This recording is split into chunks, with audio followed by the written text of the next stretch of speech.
Salam Indonesia, Anda menyaksikan berita terkini bersama saya Pradana Diputra. Puluhan ribu orang berunjuk rasa di seluruh kota Myanmar untuk memprotes kudeta yang dilakukan oleh junta militer dan menuntut pembebasan Aung San Suu Kyi. Aksi unjuk rasa ini adalah protes terbesar sejak revolusi Saffron 2007 yang berpengaruh pada proses reformasi demokrasi Myanmar.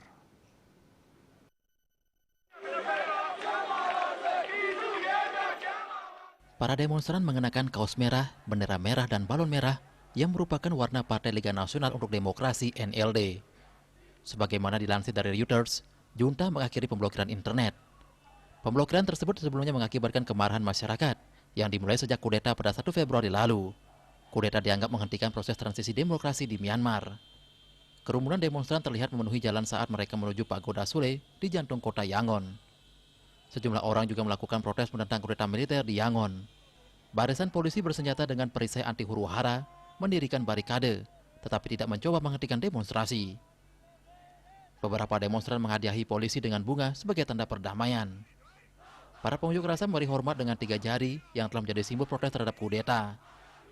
Tauzin yang berusia 21 tahun mengatakan, para pengunjuk rasa tidak ingin kediktatoran untuk generasi berikutnya.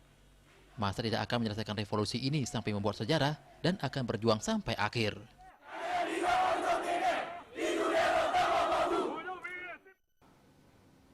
Untuk mencegah penyebaran COVID-19, ingat pesan Ibu selalu terapkan 3M, wajib memakai masker, wajib mencuci tangan, dan wajib menjaga jarak, dan wajib menghindari kerumunan. Dengan penerapan perilaku 3M, Indonesia segera terbebas virus corona menuju Indonesia maju. Tetaplah bersama Bali TV. Salam Indonesia.